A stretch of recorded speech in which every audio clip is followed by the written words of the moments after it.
7, 6, 5, 4, 3, 2, 1.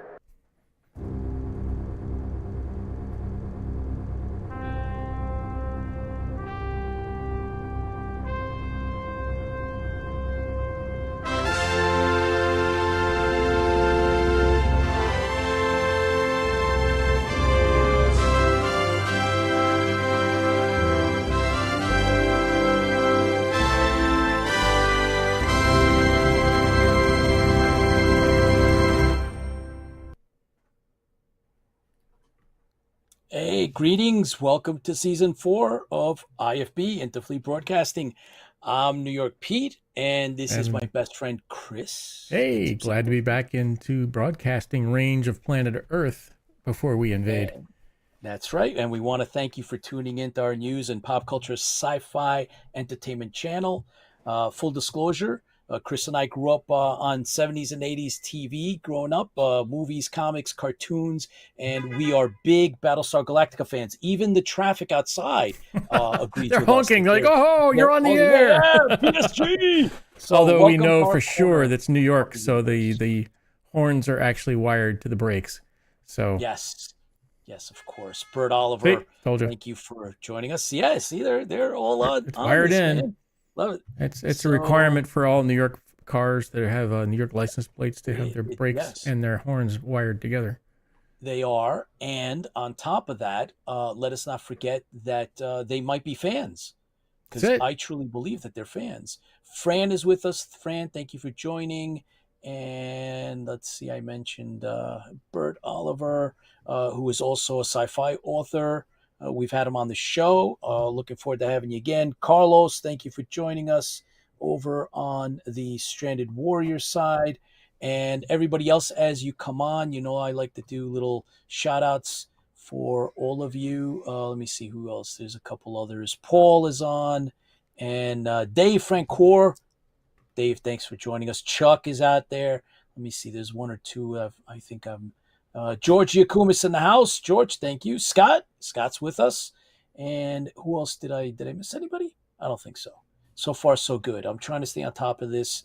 I know Here we go. Robert Bound, thank you for joining. Charlene, thank you for joining. Hello to you. And I don't see Lola. So, guys. Where's Lola? I didn't see Lola. Lola, if you're out there, come on. Waiting for you. The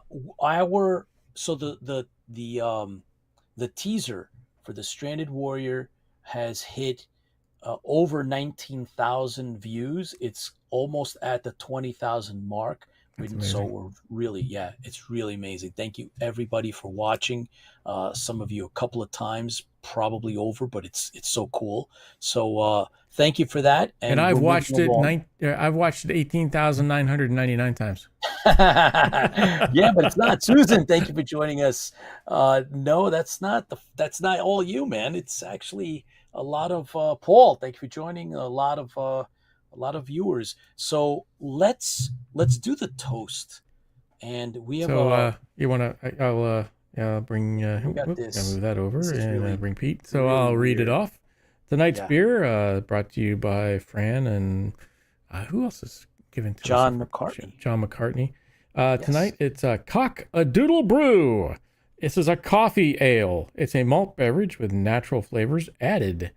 Brewed with coffee roasted by small local roasters, this delightful golden ale is blended with cold brew coffee and subtle citrus notes. Rise and shine. This is done by Parkway Brewing Company, a place that's close to me, up to where my houses are, Kessler Mill Road in Salem, Virginia. Parkway Brewing Company. So you ready to open these things up? And hang on. Get all excited and everything. Wow. Yeah, it's got coffee in it. I'm excited. All right. Ready? All right. Yeah. Okay. Uno, go. Dos, three. No, we're still on the keyboard. Oh, no. Ah! It's all over the floor. Thanks, Chris. Oh, boy. This is definitely... everywhere. I am working out of my... I'm doing an Adama glass tonight.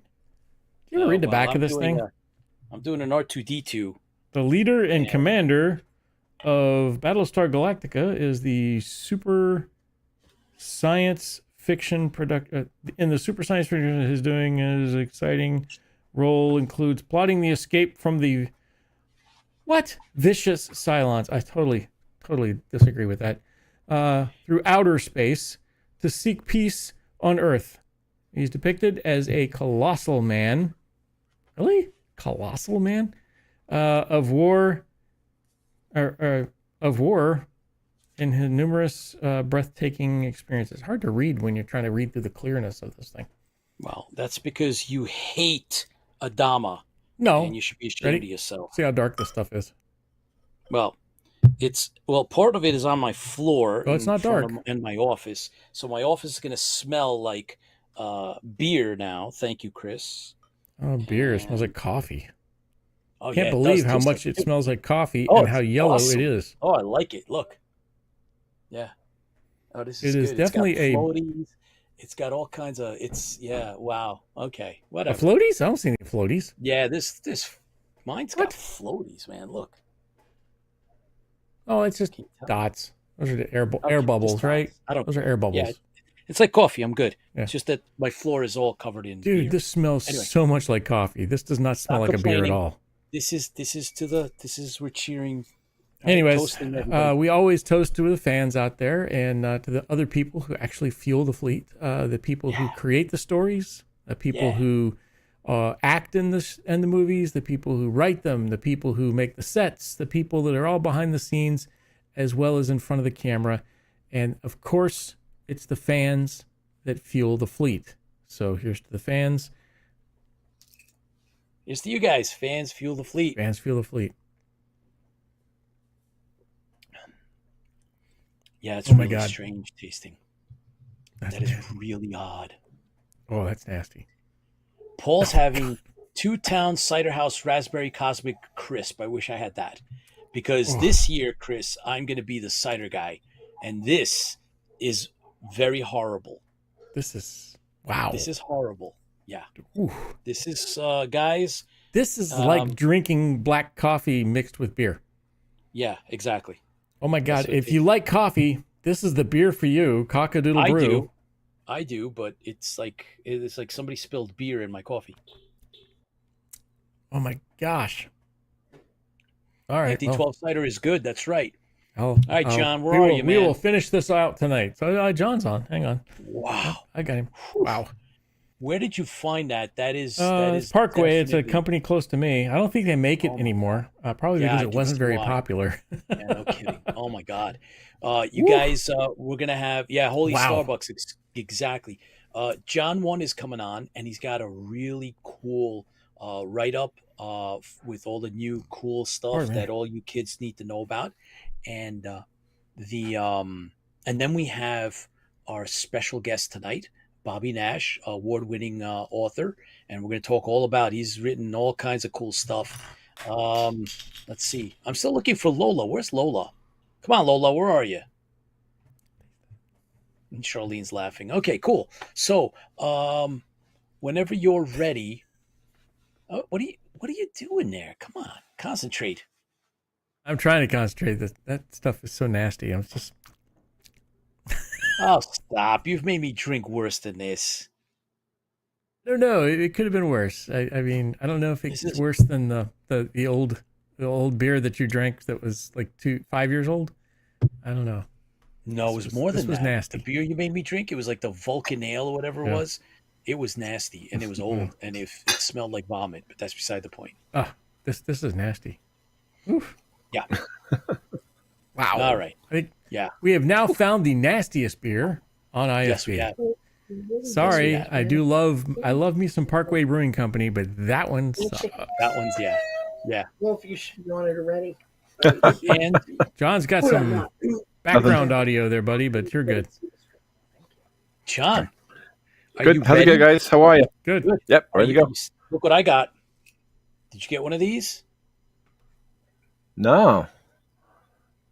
Oh, wow. Hang on.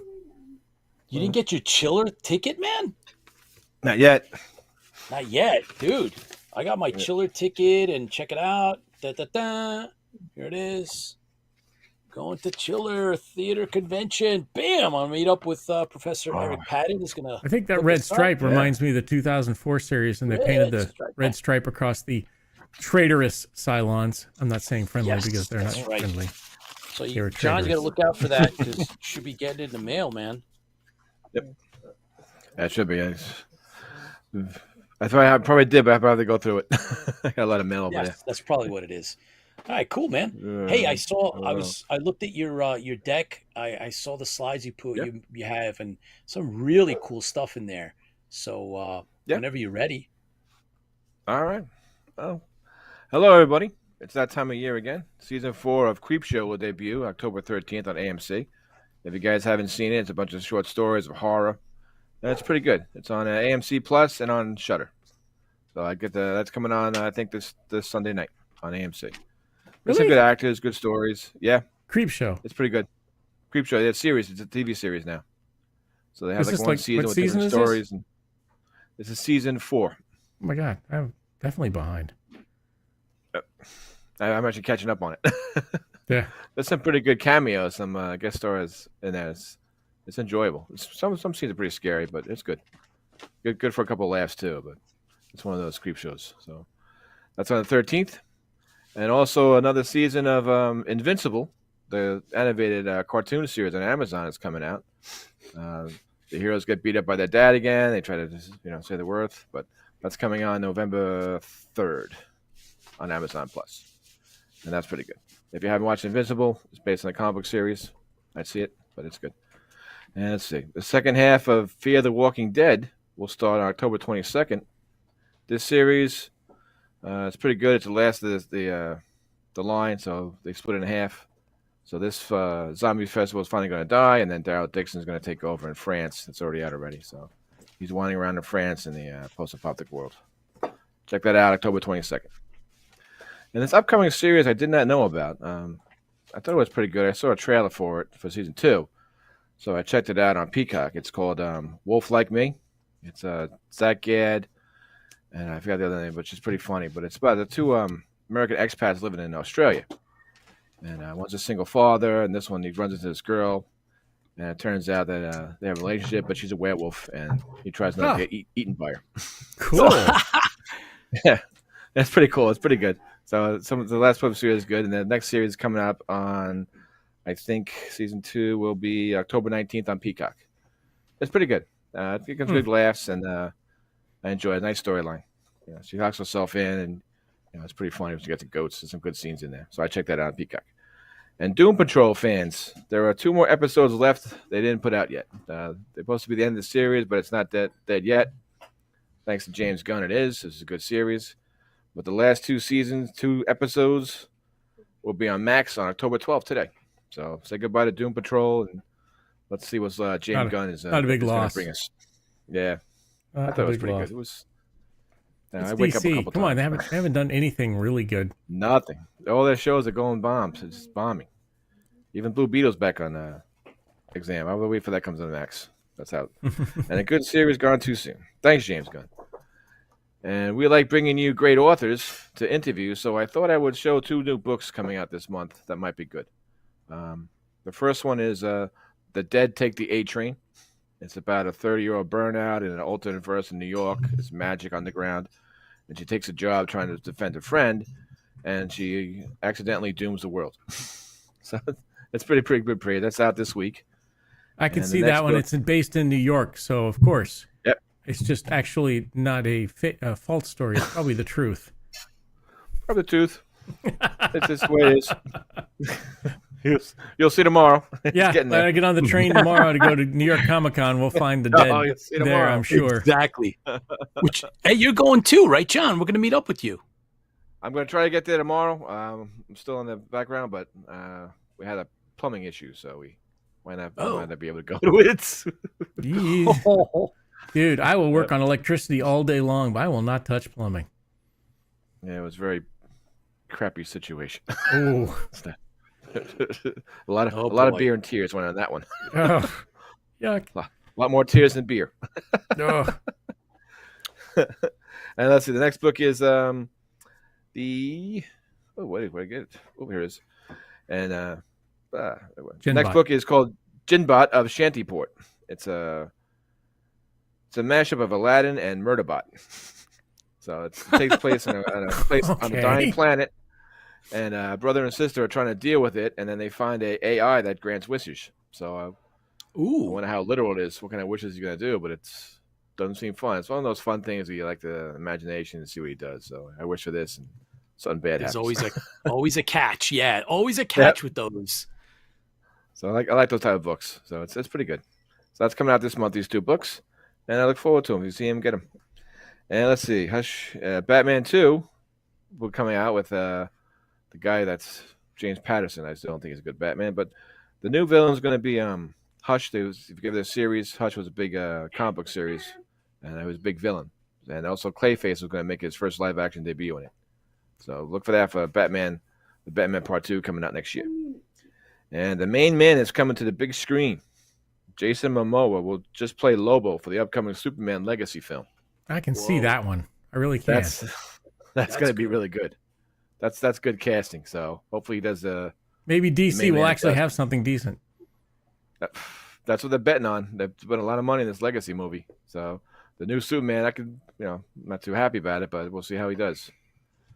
And if you guys Buffy Vampire Slayer fans, today on Audible, a new series came out. It's called Buffyverse, a story, and it's about an alternate storyline. After the series end, Spike, 20 years later, he goes to his old ways and he finds an alternate reality where Cordelia chases the new Buffy the Vampire Slayer. So a lot of the old actors are still there, and it's pretty good. So if you like Buffy the Vampire Slayer, check it out Audible now, and it's pretty good. So I listened to a couple of samples, but I actually found out I get that on free on Amazon. So I have to get my code. Oh, is it a free Amazon one? Yeah, if you have Amazon Audible, it'll come out on free. Oh, I mean, I'm not much of a Buffy fan, but I always jump on the free ones. What the hell, Yeah, it's pretty good. So all the James Marsters, Cordelia Chase, Anya's there. So all you Buffy fans, enjoy. An Audible nut. An Audible? No, that's not going to work. But Audible nut. Nah, that's not going to work. I'm actually doing... Nuttable? That sounds horrible. No, I don't want to say that. Timothy Zahn book. the Heir to the Empire. I'm going back to. I read it back when it came out. Now I'm redoing it. It's awesome. Did you finish the Silo series? I did not. I Oh. did not. I blinked and I just went. I was watching the show that you're not enjoying as you should be, as you should enjoy. Tell me you're not And, watching Waste of Ahsoka. Time. I don't know. Oh, Ahsoka? I finished that, yeah. But Ahsoka just inspired me to go to the original trilogy that Timothy Zahn did. So that's where I'm at. So I got caught up in that. Yeah, That was a good it's book. good. Yeah, it's Long good live the book. It's Empire. good audio. The audio is great. It's like a show, like a radio show. Oh, cool. That's pretty cool. This is And what all I'm you looking forward Battlestar to. Galactica fans, the wait is over. Hallmark releases Battlestar Galactica ship October 14th for $32. Seems that Hallmark has bought the licensing rights to make Battlestar Galactica merchandise, and Hallmark said Hey. that now's the time to do it, and they feel right to start releasing stuff. And if it all goes well with this ornament, they're going to release some more future Battlestar Galactica ornaments. So Frack do yeah. your part, and that's what we're doing. And go to Hallmark, order your ship, and I'm going to put that on my ship, on my Christmas tree. Yep. Everybody out there, order one. And what happened? I got something here. Speaking of Battlestar Galactica, what did I get over here? Just the mail. Oh, no. Mail. Uh-oh. Oh, no. Oh Yes. Oh, no. What did I get? I Open got not it. one, but two. Open it. Let's Open see. it. I didn't open it yet. Get the gold one. I want you to have the gold one, please. AI. I will end this fracking show. AI Genie. Please give us the Volpa. Come on. Oh. That's okay. All right, that's one. We got one. That's one. We got one more. Come on. Got one more. Come on. Let's go. We're doing it. Oh, Fran got 3 of them. You're going to get it. Don't worry. Fran got 3. I got no. Oh, AI Genie, you suck. Thank God. It's okay. It's good. That's right. Yeah, that's right. So I know that Commander Kane Paul bought 2 and he got 1 of each. So anything's possible, man. Right? And Fran got 3. Fran, I'm sure you got 1. Scott says, I'm afraid to ask how small the Galactica is to have an ornament. It's actually, I don't know. John, the ornament's like what, 5 inches? About 5 inches. Yeah, it looks pretty good. I think it lights up and everything, so it's a nice. There's size. actually lights. I don't know if it's one of the lighted ones or not. I think it does lights up. something. It does something. It doesn't need to do anything except explode. No explosions. And wait a minute. Who says they scored 1? Yeah, Paul scored 1. I know that. Let's see. They need to do the fleet. Yeah, no kidding. Imagine Vipers, Rising Star, Shuttle. Wow, that'd be so cool. All of them need to be in pieces. Just explode. Little balls of explosions. Let me tell you something. They need to do the Atlantia, kaboom, and all of the other battle stars at the quote unquote peace conference. We've been talking a lot about merchandise and how there's been a lack of Battlestar merchandise, and here it is. So they need to do the Helios. They need to do a base star is what they should do. Also, imagine they do a nice base star. That'd be cool. Needs to be the top of the tree, and it has to like spin. It needs to be slowly spin, and then it has to go light. And it has to go the dun dun dun dun as it rotates around. All right. And then it explodes. 2 of them at the same time because the Pegasus is like on the other side of the tree. That's it. And the whole tree goes up in flames. Yeah. But, yeah, I mean, hey. Or it says Centaurian report. Yes, that's right. Oh, that would be good. Yeah. Please make that Hallmark, please. Yes, that would be the Imperious Leader one. Imperious Leader one, It's got a little lizard next to it with little light up eyes. I'd rather get the if he's on his seat, I would rather get Boltar on the Imperious Leader's seat. That would be awesome. On the dais. Commander Adama. should come out with the Commander Adama figure too. That'd be cool. And for you, Paul, they should come out with, of course, the Commander Kane Hallmark ornament. Yeah, That's it's a piece of charcoal. All right, enough.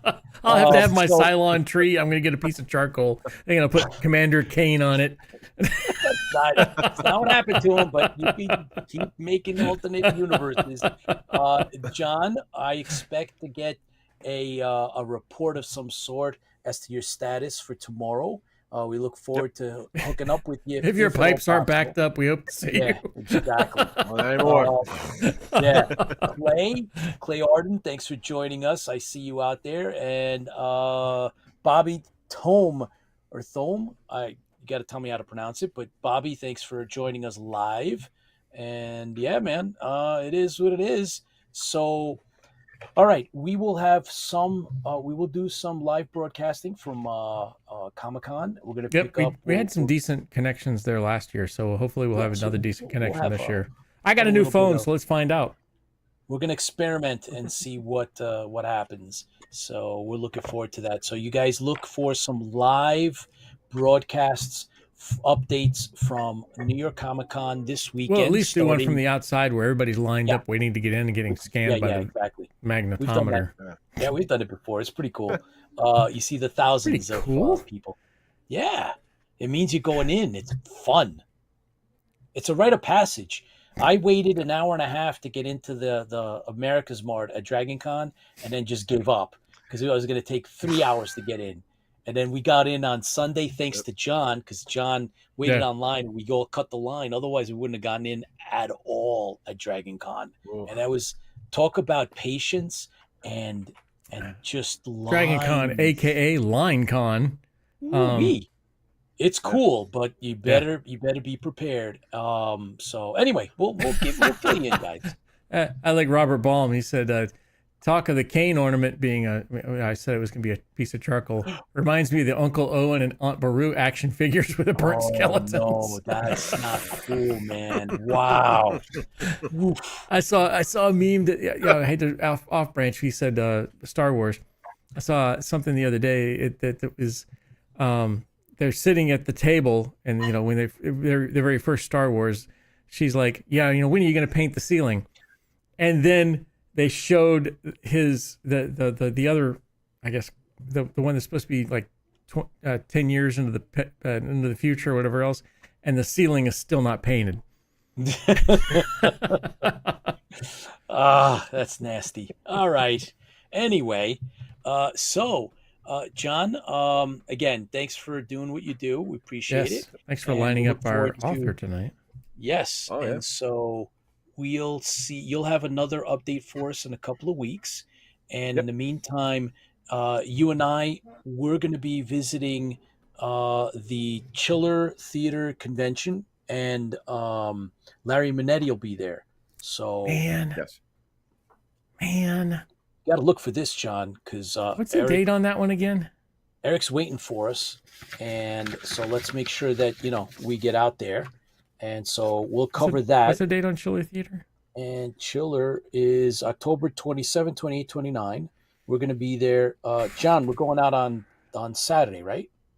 Yeah. Yeah. So it's in New York, or is it in New Jersey? It's in Parsippany Hilton, Parsippany, New Jersey. Man, I would love to meet Larry Minetti. Yeah. We're going to beeline straight to him, and then anything after that is just extra. So love to get him on the show. That'd be great. Yeah. Anyways, sorry. Wait a minute. Right. Minetti canceled. Hold on. Rob was just giving us that. No. Minetti canceled. No. Did he? John, did you hear he's that? He's not in the greatest health. No. He's not. I was surprised he was going to be there to begin with. Really? He canceled? Rob, he's our unofficial fact checker. Came out. Oh. Rob said it. I'm inclined to believe it. I checked the site. All right. Well, good to know. Thank you for bringing that up. I'm still going to go. Thanks for raining on our parade. Well, John will still go, right? Yeah. I mean, yeah. Yep. He can't. I won't feel so bad now. Shut up. But What's the matter with you? Clint Howard will be there. Oh boy. All right. Well, we'll make the best The of it. bald kid from Star Trek. Yeah. Yeah, that's right. So we'll make the best of it. Anyway, thank you, Rob, for checking that. Appreciate that. So for those of us that were going just to see Larry Manetti, he's not going to be at Chiller Theater Convention. However, there's a lot of others. We're going to go anyway. John and I will do a little coverage. We'll be with Professor Eric Patton, and we'll tell you what that's all about. I've never been to it. It's been around forever, and we'll let you know. There you go, John. And we can reach out to Larry since he's not going to be there. See if he comes on the show. That'd be great. Yeah. All right. So, John, thank you for doing what you do. And like Chris said, thank you for lining up our next guest, Mr. Bobby Nash. Yeah. All right. Thank you. I met him in Dragon Con. Yep. Yeah, he mentioned that one right before we went on the air.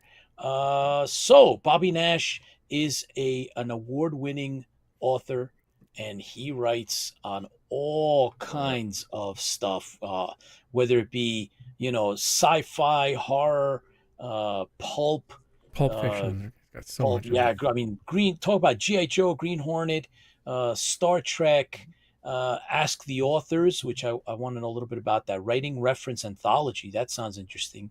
So I want to know more about his work on that. There was he also contributed to one of the Batman 66 anthologies that was put together by our good friend Jim Beard, who's been on our show a couple of times.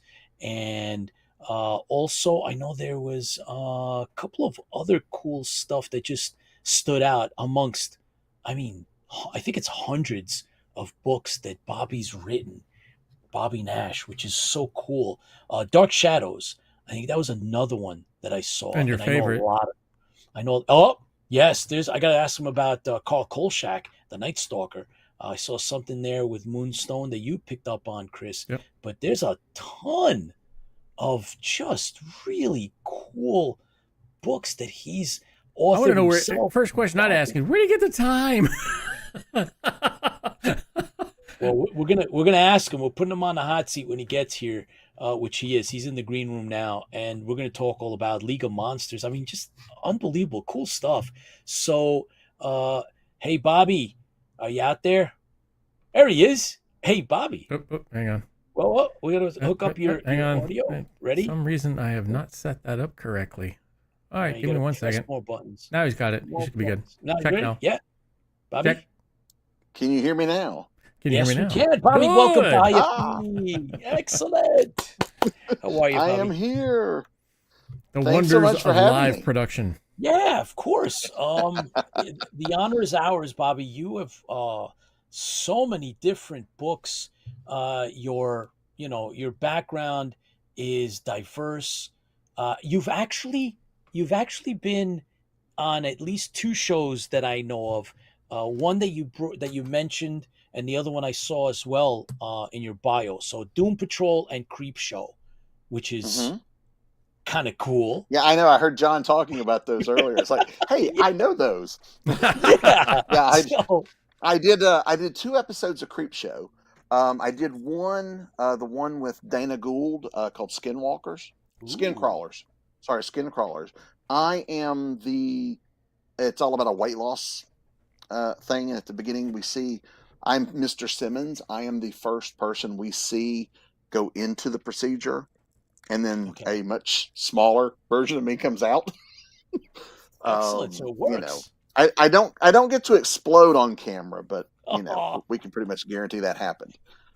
But so I did that, and I'm one of the Santas in the the holiday special from last year.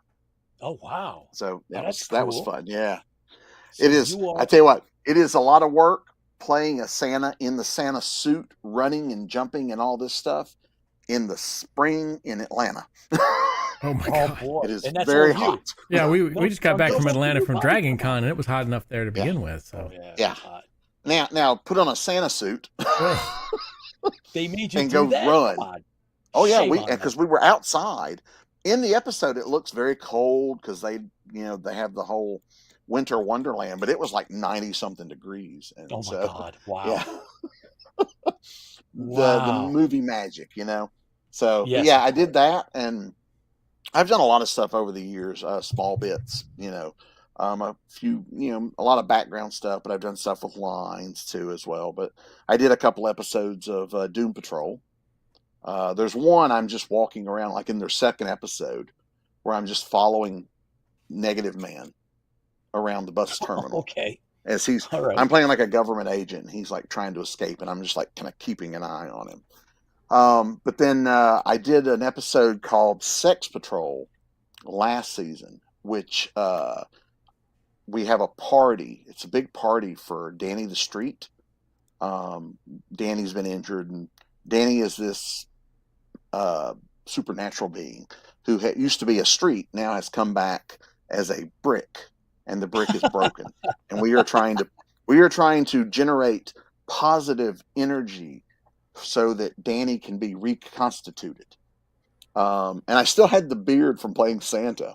So Nice. they dressed me up like George R.R. Martin. I got the hat and the big beard, and so they kept calling me Disco George throughout the shoot. It was fun. Contrastly, we filmed that the 3 days before Christmas Eve, and we were freezing to death outside. Oh no! Playing summer, we were freezing to death. So but so much fun. I enjoy doing this stuff. I don't get to do it as often as I would like, but it's fun when I can do it. Yeah.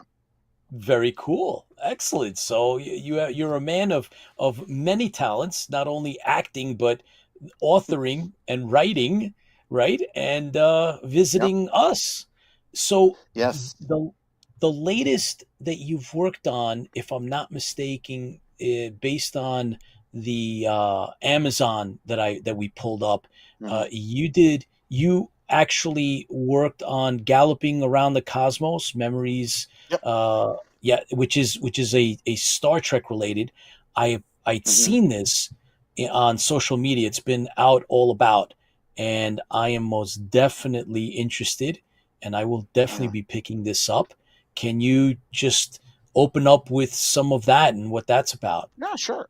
Well, Jim, that's one of Jim Beard's projects. I've known Jim for a number of years. I did a G.I. Joe book with him that was very similar. It's they call it the memories. What is it? Memories of from today's grown up kids. Yeah. And so it's essays about what Star Trek meant to each of us, how it impacted our lives, or how it kickstarted creativity or whatever. And so I wrote a nice story about my life growing up in the 70s, and how I came to find Star Trek and what I learned from it, and how I kind of learned, that was kind of my first, when I would go outside to play, after Mom kicked me out of the house, after you get home from school, I'd watch Star Trek while I was eating my snacks, and then she's like, outside. And so while I was outside, I would play Star Trek because it was fresh in my mind. I had just watched it, but I was creating my own things. I wasn't just doing what I'd seen. It's like, oh, we'll create my own planets and my own whatever.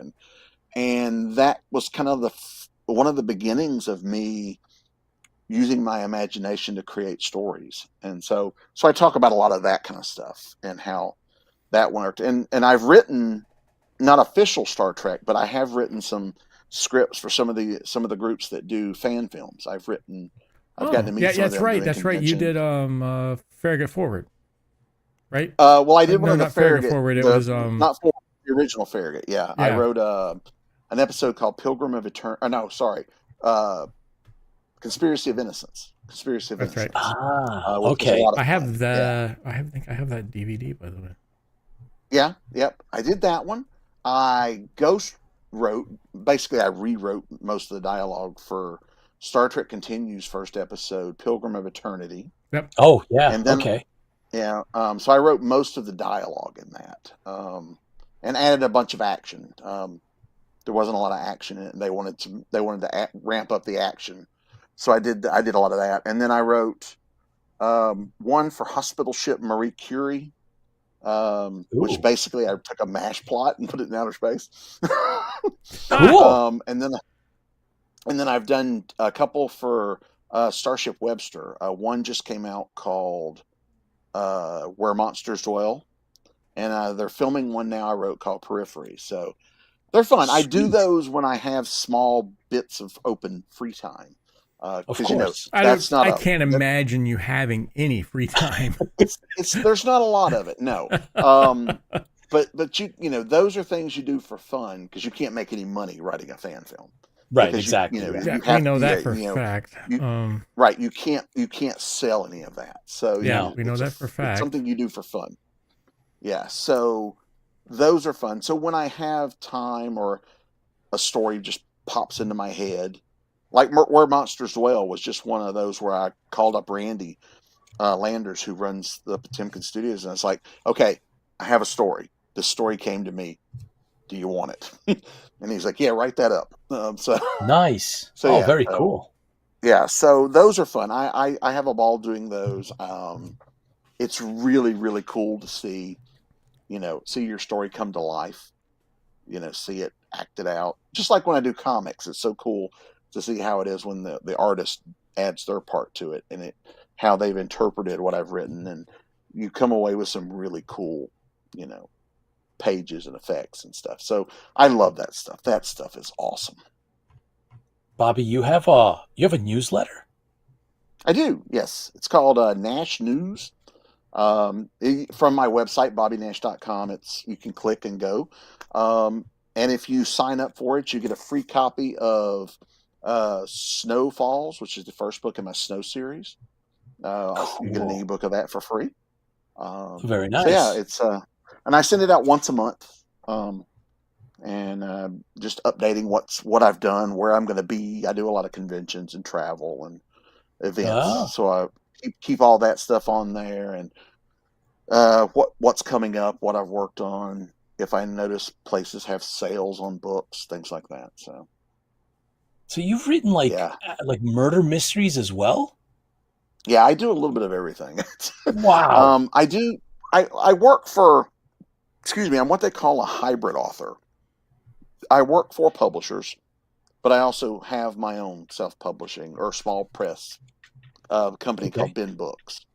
And I Okay. do a lot of stuff through mine. I do a lot of crime fiction through Ben Books, because Oh. I started doing that because none of the publishers I was working for were hiring me to do crime fiction. They were hiring me to Oh. do other things, which is cool. Right. I enjoy other things, but so I started doing my own stuff through Ben Books, and now some of the publishers have noticed and they're hiring me to write crime fiction for them too. So yeah, so crime, murder, thrillers. You know, I love killing people in books, and you know, yeah, What's it's fun. You know, what's the you get to work out a lot of inspiration? your frustrations. Yeah. Okay. All right. Uh, So that's yeah. Growing up, inspiration wise, I think growing up, I was a big fan of like cops and crime shows in the 70s and 80s. Rockford Files, Magnum PI, things Hell like yeah. that, Columbo. And I was just a sure. big fan of that. No Adam That's no, I was a little before my time. Yeah. I know I've seen some, but yeah, but it was. I was either as a kid, I was either watching stuff like that, you know, Magnum and Rockford, etc., or I was watching things like Star Trek and Battlestar Galactica, and you know Yes. those types. So those were my my 2 degrees. It was either that stuff or Space 1999 or $6 Million Man. And then over Yeah. here we've got So those were my two. Those were my two fandoms growing up. Was either sci-fi or crime. So I enjoy writing both of them. So, and I try to do that Well, as much as I can.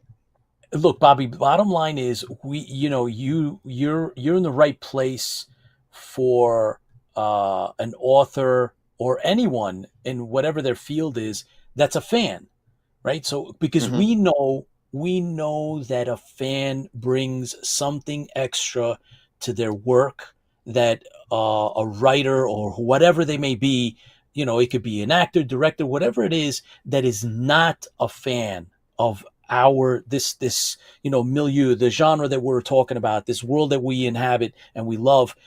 Those people that are not fans of this, what they bring is something different. It's a different quality, than those that are fans like you and I, and you know, and our everybody who watches us and supports us. So we love to have that type of interaction, because you know, hearing it from you and you know how it inspired you and stuff is what we're all about here. So it's so cool that you can share with us, and not to mention you also act. So hey, that's you know, Yeah. 2 for 1. Yeah, I attempt to act. I'm actor adjacent, I guess. Yeah, but no, I Cool. love. Yeah, but I love playing with those type of things I grew up watching and reading. And every once in a while, you mentioned Kolchak earlier. Every Yeah. once in a while, I get to write something I grew up enjoying. So I've got to write Kolchak the Night Stalker twice. I've got to write the Green Ah, Hornet a couple of times. I got to write Zorro a couple of times. I've got to write the Lone Ranger.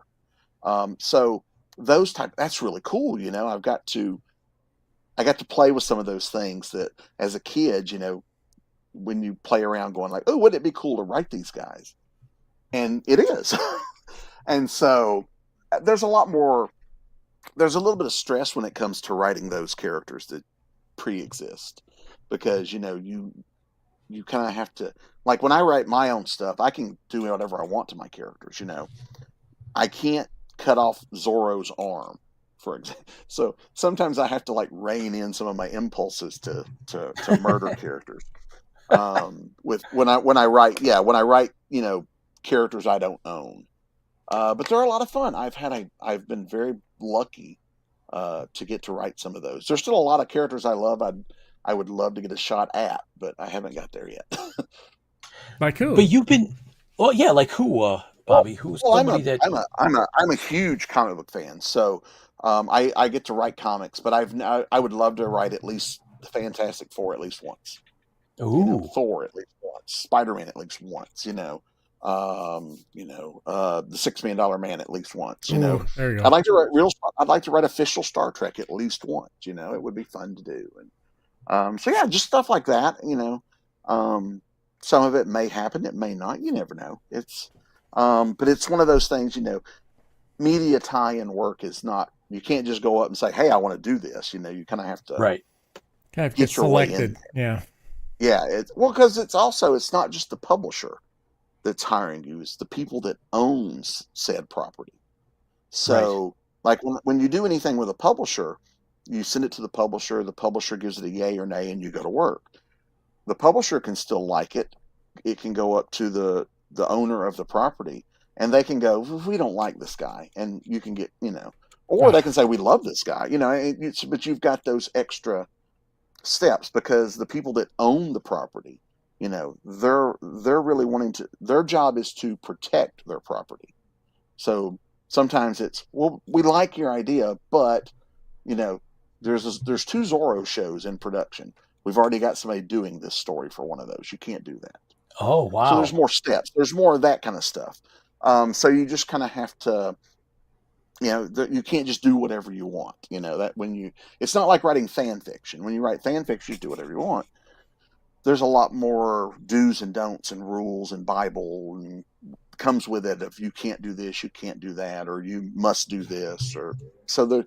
But no, you know that going in, so that helps.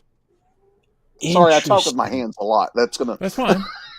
No, that's fine. So you've then kind of like branched out, created many of your own Mhm. characters in your own worlds. So how does that happen? I mean, earlier, you mentioned a little bit of how you ended up making your own publishing company and you Mhm. know, doing your own stuff, but you know, it must take more than just creativity. I mean, you have to have a system to try to get this done. Yeah, it's weird. When I first got the idea that I wanted to be a writer, the concept of doing it yourself and self-publishing was not. It existed, but it wasn't accepted like it is today. Today, today there is that do-it-yourself mentality where people go, "Oh, that's great! You're taking a shot doing it yourself." When I started in the late '80s, early '90s, if you self-published a book, the prominent wisdom was, "Oh, you're just not good enough to get published."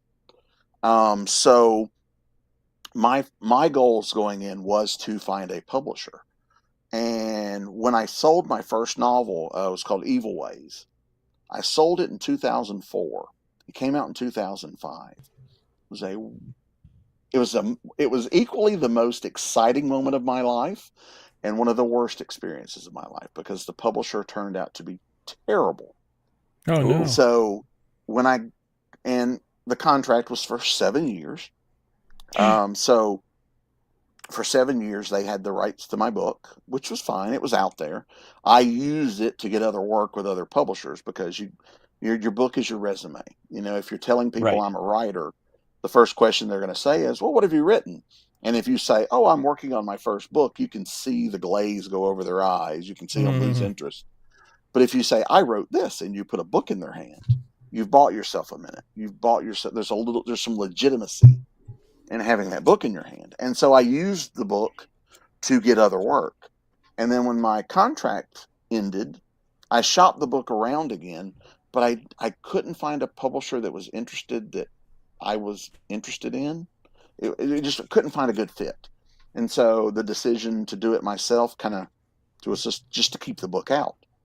Then I was right, but I had been working on a sequel to it. So I'm like, well, if I'm going to republish this myself, I might as well just publish the sequel. And then that led to other things, because some of these books, there's a bit of interconnectivity. Like the sheriff that appears in Evil Ways and Evil Intent shows up in Deadly Games, and then he shows up again in his own book later. So I figured if they were connected, I should do them all. And the next thing you know, I've got a publishing company. Wow. And yeah, but it's only been me publishing me up until a couple of years ago. I did hire some writers to come in and do some stuff with my characters. We did a series called Snow Shorts, where other writers came in and wrote snow stories. And that was fun. Equally terrifying, because, it's hard to let go sometimes of your babies, but I was smart. I went with writers I knew, both personally and professionally. And I talked to them. And so I knew I was going to get quality material from them. So then the fear came in of, what if they write my characters better than I do? Which that was the thought that kept me up nights for a while. Wow. But they turned in some great stuff, and it was a lot of fun. And but I haven't done more of that. Most of my stuff that I do through Bin Books is mine. I'm not ready to. I'm not brave enough to go out and put other people's, let other people put their futures in my hands. I'm not. I'm not quite ready for that. Wow, that's pretty deep, Bobby. So there's a couple of comments that I want to read, and one of them is, what about any Quinn Martin series?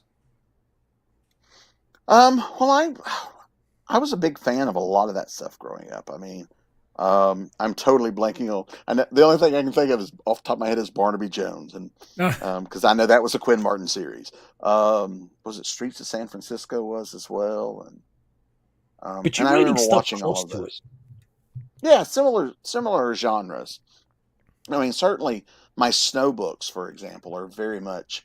I refer to them in my sales pitch to people as like my love letter to crime shows of the 70s and 80s. There's a lot of Rockford Files or Magnum PI vibe to them, that kind of stuff, where it's almost the characters are often more important than the mystery they're trying to solve or the crime they're trying to solve.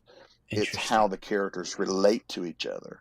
Because, if you think of Rockford and Magnum, most of the more remembered episodes weren't the case of the week episodes. They were, one of my buddies is in trouble, or something from my past has come back to, cause a problem, or that kind of thing. And so getting to know those characters becomes, very, very important to me. They become very real to me. They're like real people. And so they keep telling me what they want to do. And so I there's no shortage of ideas. Wow. There's just shortage of hours in the day for me to get it done. Well, you know what? And that kind of that kind of leads into a comment that I wanted you to elaborate on. But before I go there, some of the guys chimed in. They said Cannon, the FBI, the Invaders, Hmm. Barnaby Jones, and Streets of San Francisco.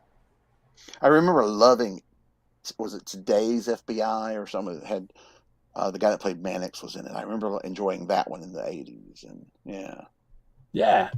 As a matter of fact, Baz Builds, our good friend Baz from Australia down under, is with us. Baz, welcome back to IFB. Thanks for tuning in from down under. We're here with our guest Bobby Nash, author, award-winning author, and so Bobby, the segue was supposed to be, how do you do it all, and do you have?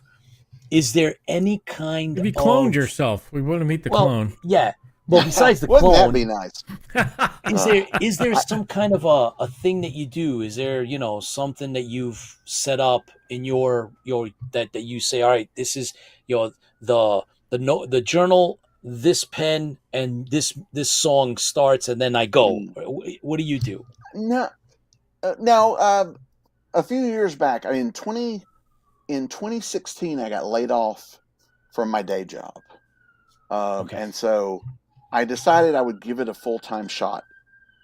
And I also, my parents both got very sick at the same time, and so I was taking care of them and working. So, but being here, and oddly enough, this is probably the weirdest thing in the world to say, but the COVID quarantine turned out to be a blessing in disguise for me, because I went from doing 3 or 4 conventions a month to doing no conventions a month for like a year and a half. And when you're home on the weekends, there's more time to write. And so suddenly I was getting work done. But this is my full-time job. It's what I do every day. I still take care of my dad, so we do some things together during the day. But then the afternoon and evenings, this is my job. And I realized that if I wanted it to be my job, I had to treat it like one, which means I have to put myself at the desk every day, and I've got to get X amount of work done every day. If that takes 4 hours, great. If it takes 6 hours, okay. If you get it done in 2, then you keep working and you get a little ahead. And so those are the kind of the things. But I come in the office, I close the door so I don't hear any other noise throughout anywhere. I turn on some music. It doesn't have to be anything in particular, because it becomes background noise to me after a few minutes. I don't even hear it anymore.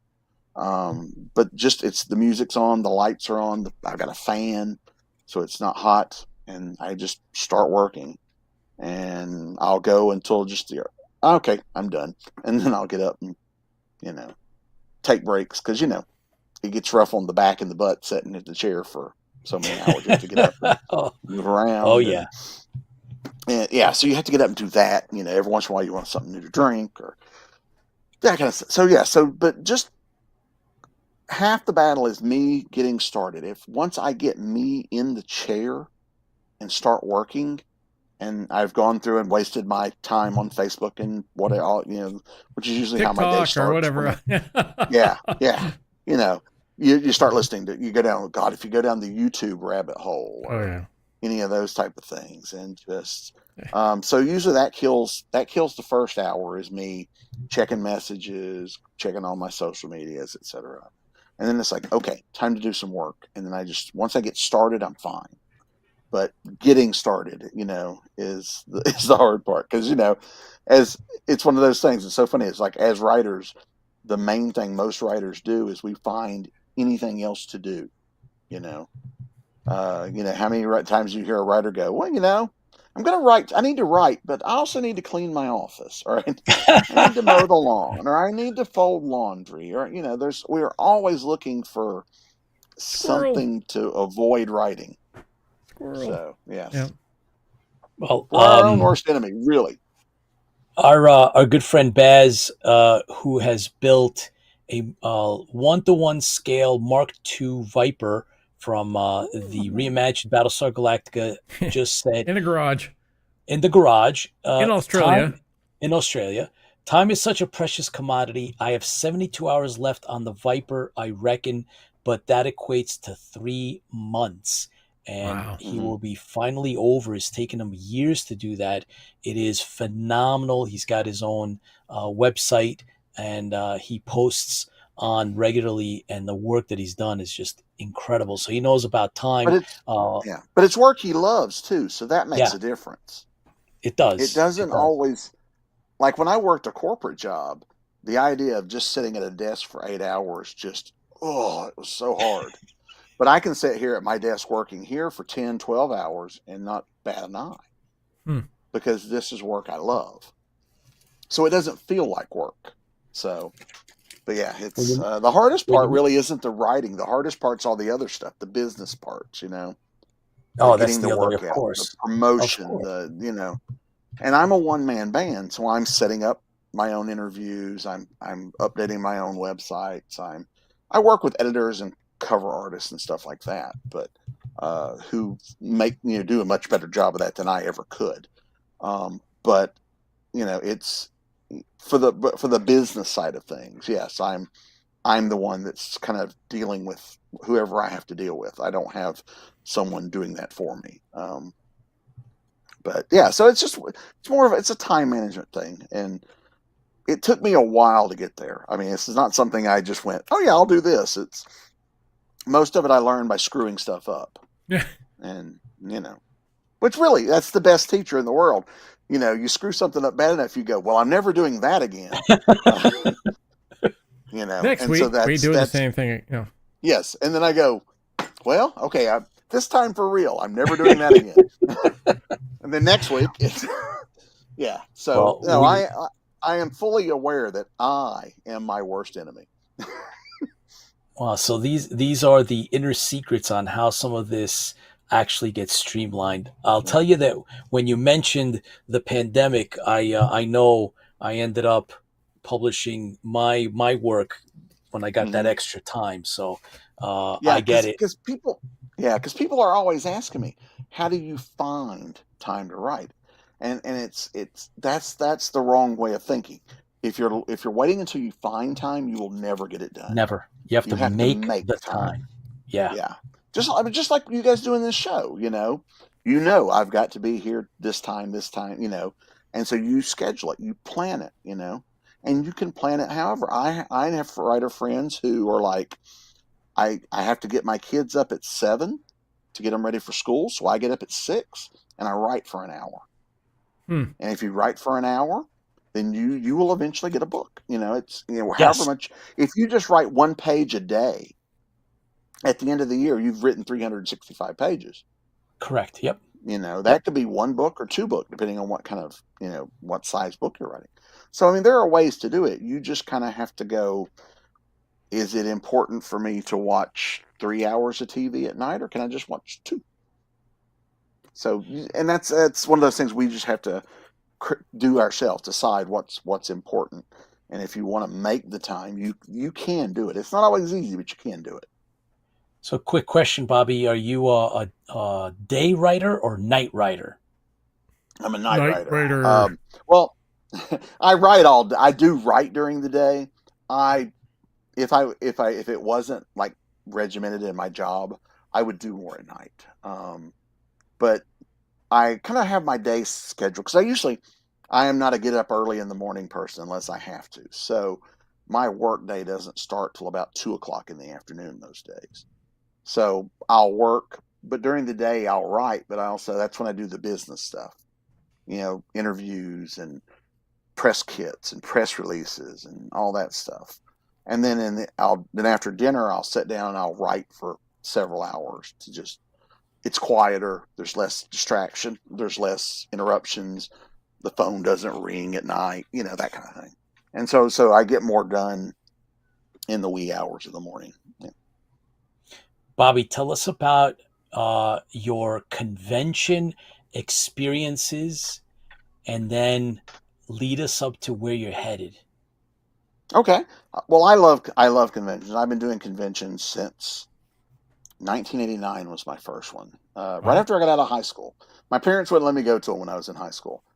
So as soon as I graduated from high school, some buddies of mine and we all went to the Atlanta Fantasy Fair. which is not there. It's not around anymore, but we had a ball. It was wonderful. And then my second convention was Dragon Con that Nice. same year. Dragon Con at that time was in one hotel, and it wasn't in the whole hotel. There was another event going on.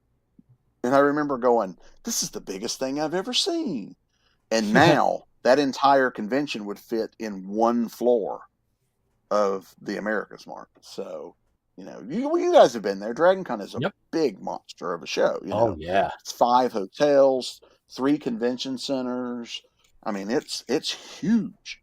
I had panels because I had a table in the comic and pop art track, which was on the 4th floor of the America's Mart Building 2. And I would have panels at the old Sheridan, which is now the Cortland, which is what, 4 or 5 blocks away. Yeah. I mean, it took me 20 minutes to walk to the panels.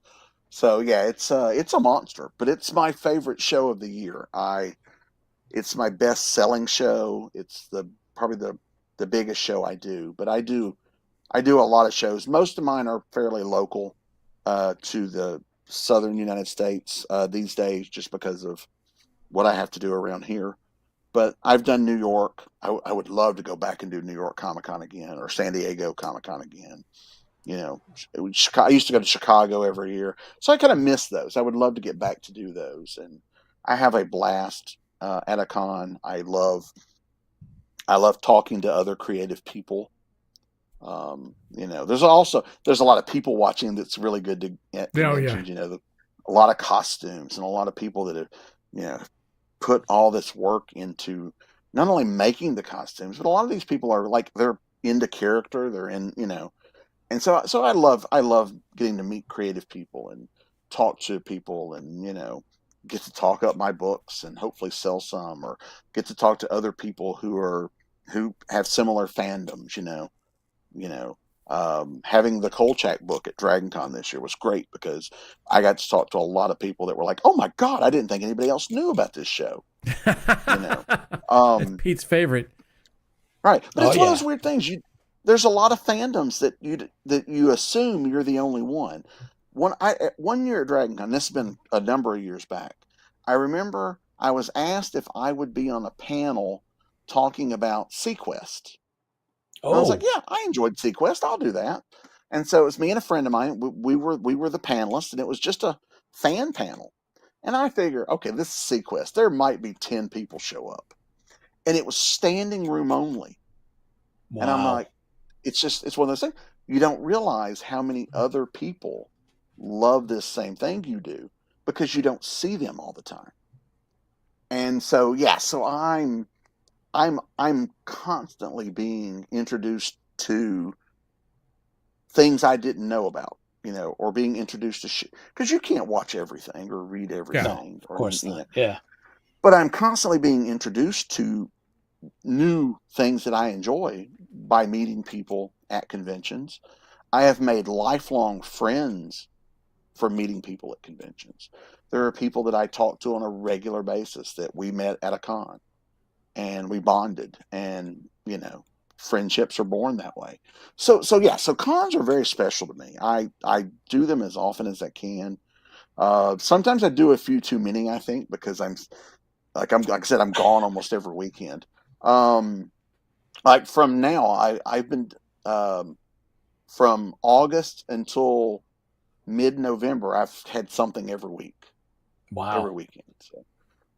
So. And some of them are short, some of them are small, one-day shows. Some are you're out of town for 3 days, or different shows, and not just cons, but I do a lot of stuff at libraries, library cons, or library events, or bookstore signings, or things like that. Local events where, you know, you just go, you're there for a day or whatever.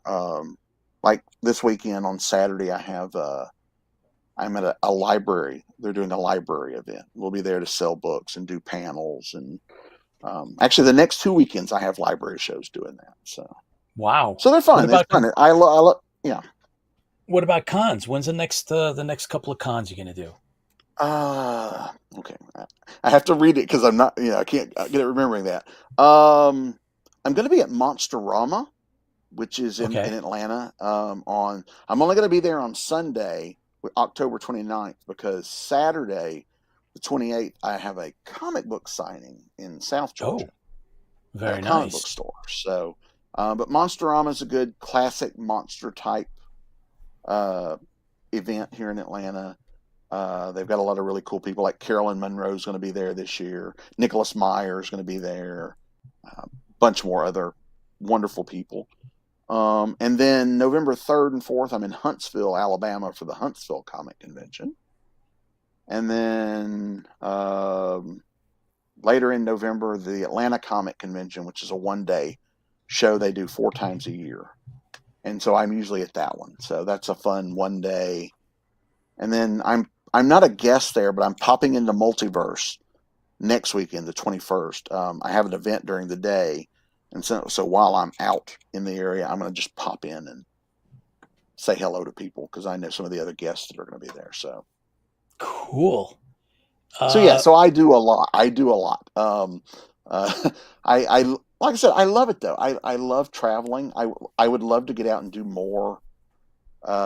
Again, where I'm, out of the area where I live in, but time and money usually are the factors because cons aren't cheap. No, they're not. Unfortunately, He was just talking about that this morning or this afternoon. we were. And unfortunately, I'm not in a place where people are like going, "Oh, well, we'll take care of all your expenses." Just Yeah. I'm not quite there. So yeah, it happens every once in a while, and when it does, it's awesome. But it doesn't happen all the time. No. Bobby, you have a quick comment from our friend Baz in Australia. He says, Bobby, like us creative types, do you find that once you really immerse yourself in creativity, that you lose all track of time and roll with it for ridiculous hours, not eating, toileting, only when you can't hold on any longer, no sleep, and maybe get an orange juice when you are shaking uncontrollably from lack of sugar? Can you relate? The most, I guess, I don't know if you want to call it the worst or the best. I remember I got up, I had a day job at this point in time. And I got up Saturday morning. For some reason, I woke up really early. It was like 6 a.m. I couldn't get back to sleep. And so I'm like, you know what? I'm going to just take advantage of this. I'm going to go get some work done. So at 6 o'clock, I go into my office and I sat down and I started working.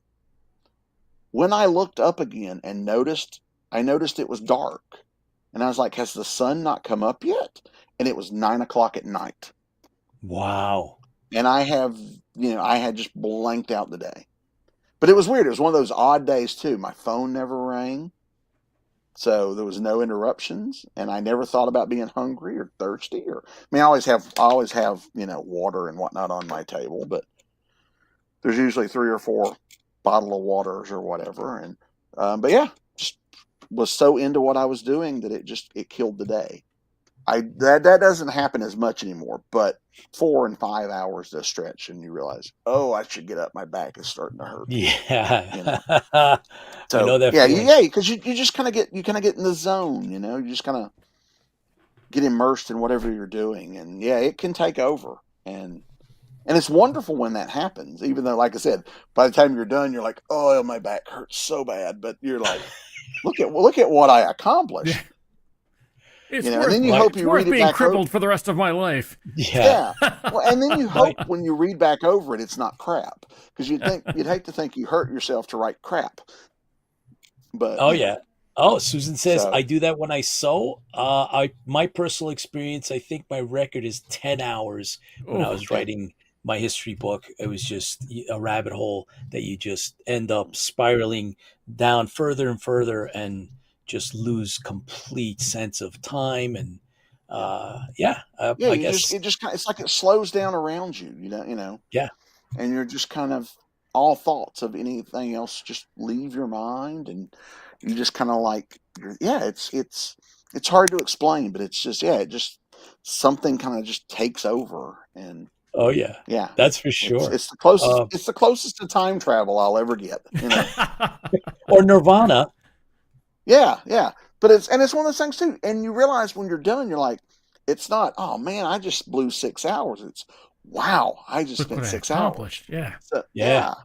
So Yeah, so those times are nice. They don't happen all the time, but when they do happen, yeah, it's wonderful. But so it does depend on a lot of factors, especially if people not interrupting you or bothering you or calling you Yeah. or because that sometimes that'll working from home, you have to kind of teach your family and friends that yes, I'm home. Leave me No, alone. I'm not doing nothing. Not available. Yeah, Leave me that, alone. yeah, it's one of those things where it's like I don't mind doing things, but don't call me up 5 minutes before you want to do it and say let's do this.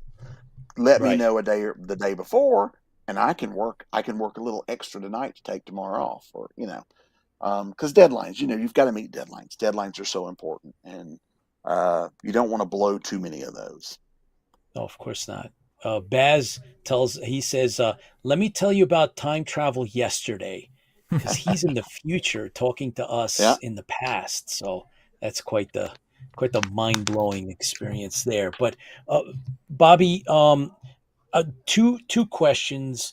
I'm going to start with, where can we get signed copies of your work? Is there anywhere outside of conventions?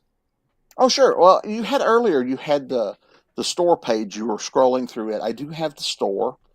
I don't Okay. have everything listed there because I don't always have copies. Okay. But if you go to my website, there is a bookstore icon on the left side of the page. You can click it, and if there's a book there, you can just order. There you go. You can order any of those, and I'll sign them and send them to you. Nice. If I've got them, like I've sold out of the Kolchak one right there. I've got to get more of Ah. those, um, but or if you see something that it's not on here that like the new Star Trek book, it's not on the store yet, but I have copies. So if you want to Oh, just cool. email me or you Yeah. message me through social media and go, hey, I would like to buy a copy, then I'm like, sure, no problem. Just give me your address. I only sell them for cover price. I don't, I'm not, I don't charge for my signature. So I'll say it's this plus shipping is this, and you can PayPal me or Square, and Cool. I can mail it to you. So, and as a bonus, if you do buy stuff for me that way, I draw on your envelope. So that's kind of my little art thing. That's cool. So All right. yeah, if you go to my website, there's an art tab at the top, and you can see where I've drawn on a bunch of people's envelopes. And oh yeah, the ladies at the post office get a big kick out of it. I go in and they're like, what have you drawn this time? And so yeah, there's an art tab somewhere up there at the top. And it's the second line at the very far right. And yeah, so those are all pictures. Those are all drawn on envelopes. Oh Yes, boy. I do that in the little corner, and usually it's a character making a comment about "Don't bend this." Yeah. Now that was and some I do for sketchbooks, like the Spider-Man and the Thomas the Train. There were sketchbook pieces, Oh but wow. yeah, it's That's like, are we cool. benders or not? That was on an envelope. So yeah, if I know the person, sometimes I will make a piece that I know they will like. If I don't know them, I'll just pick something The I think is shadow. cool, or Oh my I God. believe someone that had bought a pulp book. I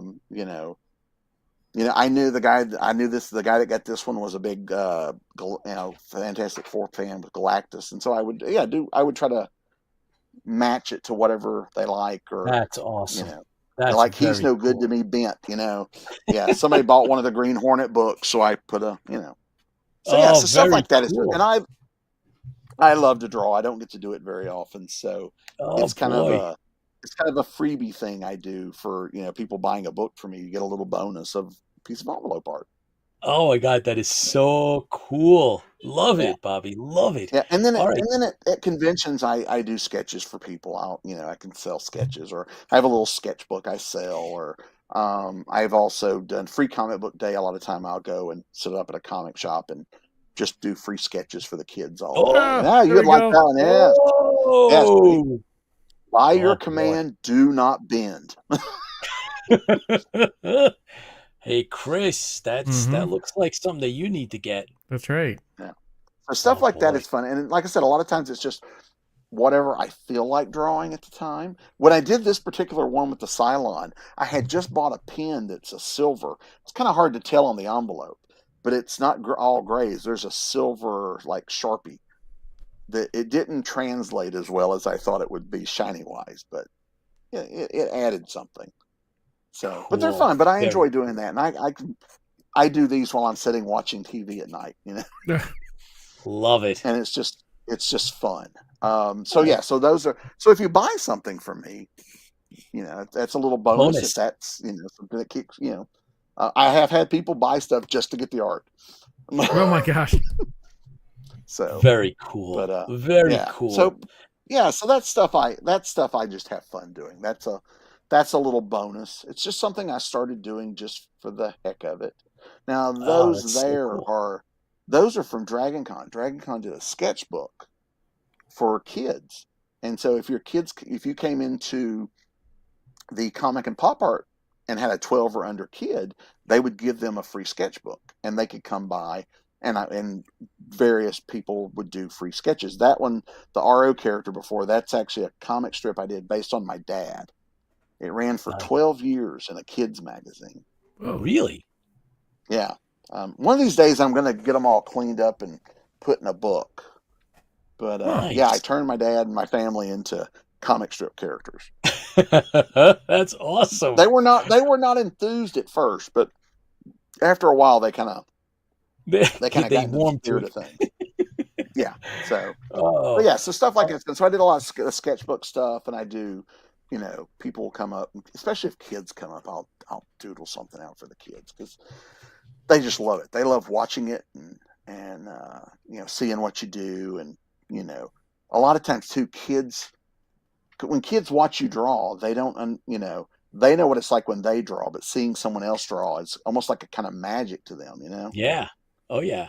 And so so watching them watch me is always fun. So but yeah, so and as you can see, as you're going down the list here, you get into the older ones, and you can see that they're getting worse and worse because the practice has made it better. Are you kidding? That is awesome. But yeah. Oh my God, it's so cool. All right, so look, Bobby, you got the Star Trek. You have this is all from personal either commissions, meeting you, and or we started with purchasing any of your books from you on your website, and you have your own blog and newsletter. You do social media. Your stuff is all on Amazon as well. So most of it, yeah, and most everything, yeah. If anybody wants, and to he's got audiobooks, and he's got audiobooks too. Yeah, ebooks, audiobooks. I've done, like I said, we talked earlier about the Trek fan film, so there's some of that. Yeah. I've also written some full cast audio dramas Nice. that are just those are really cool. I'm actually working on a full length one now. I've done some shorts for a publisher over in the UK, and so now I'm doing like a full length, like almost hour and a half long audio drama for them. So yeah, well, it's a murder mystery set in space. So set on a spaceship. Yeah. Wow, that's starting to sound like what is it? Murder on the Rising Star. Rising Star. Well, oddly enough, it's called the Rising Tide is the name of the ship. Ooh. Oh. I didn't even do that on purpose. Subconscious. Yep. Yeah. Bobby, we want you to consider coming back next release you have, or anything that that's coming up. We'd love to have you back and have like a part 2 to all this, and then we do another deep dive into your world and doing all this stuff. And a lot of our fans are writers as well, so I think everybody here gets something out of this. We enjoy hearing your stories and the behind the scenes, and you're educating us, and your stuff's a lot of fun. So please consider coming back. Please give us a little bit more of your time. I know, like we said, time is precious, but we really enjoyed having you, Bobby. Please come back. All the best, and we look forward to seeing you at a con. So hopefully, we can pull that out as well. So Sean Shallow says thank you. Thanks for joining us from the Battlestar Bulletin Board. So thank you very much, guys. And Bobby, any last words?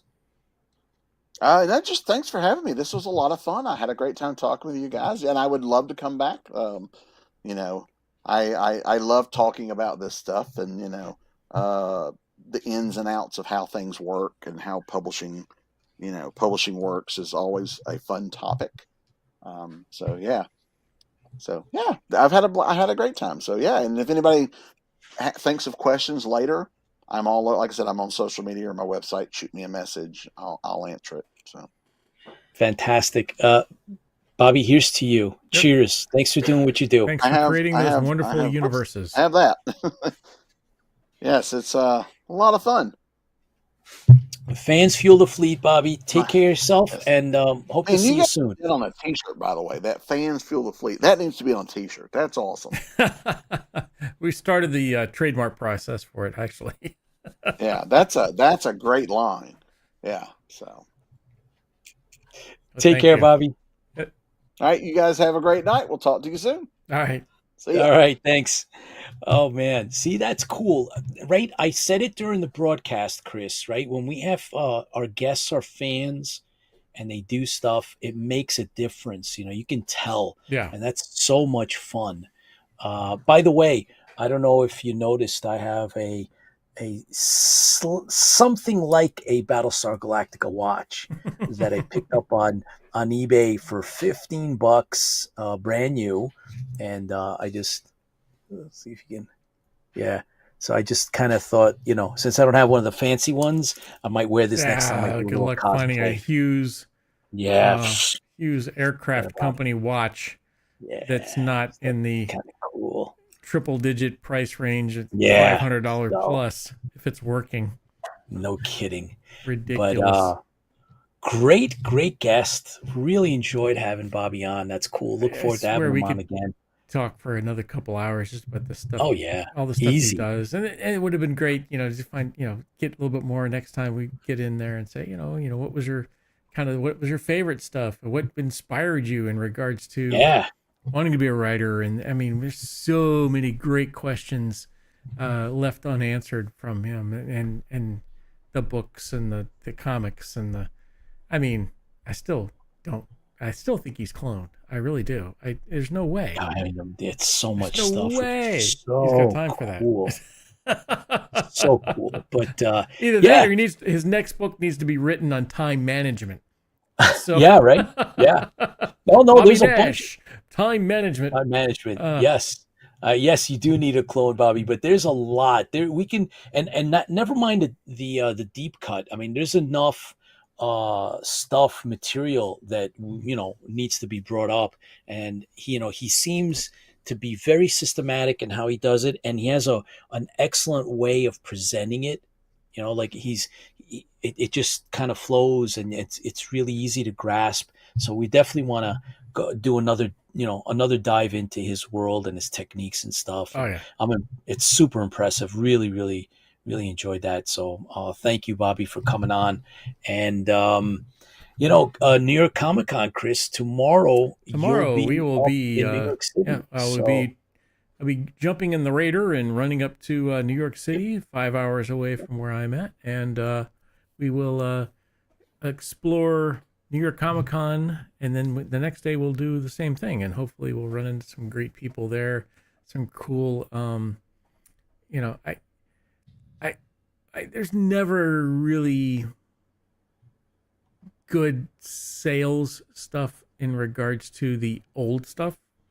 No. But there's so much stuff, new stuff that you can buy. It's just, which is crazy. And New York Comic Con exclusives and the and the releases from the different, the CW and everybody else has the different releases. This is, the New York Comic Con is the San Diego Comic Con for the East Coast. So right. It's definitely an experience to be. This is what, our third year. Yeah. I think our third year at New York Comic Con, and never fails to fourth. Third or fourth, I don't remember. Something like that. God, we're getting old. So so cool. It's our fourth season. Yep. And It's gotta we're be already third or fourth. Yeah. episode. It's like our Good. 4th episode already into this new season. But thanks everybody for tuning in. We love, sharing, this little corner of the world or universe with you guys. Keep clicking the thumbs up. All right, we need those. Yep. And don't forget to tell your Liking, friends. Go to Yeah. go to Bobby's website, check his stuff out. Yep. Especially if you're interested in anything he talked tonight, check that stuff out. See what he's, Yeah. support those people who are creating those universes. We do say fans feel the fleet, and fans do feel the fleet in other ways as well. We buy things from authors and artists who have expanded our universe or expanded our storyline, or I found it really interesting that he talked about fan fiction. So that's fantastic. Oh God, that sounds horrible. That's a dad joke all there. But it's amazing that someone starts out with fan fiction, and we have so many people and that follow us that are into big fan fiction, and we wrote a fan film, and it is really a great thing that fans get together and fans support each other. So yeah, if you get a chance, go check his stuff out, see if there's anything there you would like to get, and help him out. Hell yeah. Well, guys, see you at our next show. Keep the faith. And it will be our next show. We'll probably see us live at New York Comic Con this weekend. We'll have some live footage for you. So guys, try to drink the rest of this. Yes, this coffee. Anyways, boy. Okay. So here's to you. The fans feel the fleet. Thank you so much for joining us. We will be back around New York Comic Con. I'll see if I can make it up there, and I will make it up there, but we'll see how that goes. Yep. And then it's a wonderful, weird area for me. New York is like, wow. It is. DC is one thing. New York is another. So that sure is. I look forward to going up there and seeing you, Pete, and we look forward to broadcasting from there as well. And don't forget, like I said, check us out every Thursday, right here. Same bat channel, same bat place, same bat till star. Maybe, I don't know. Maybe. Yeah. It kind of worked in there. Battle yeah. Star. Anyways, hope to see you then. Once again, fans for the fleet, keep doing what you do, people, and take care. So here's to you. Take care, buddy. Newest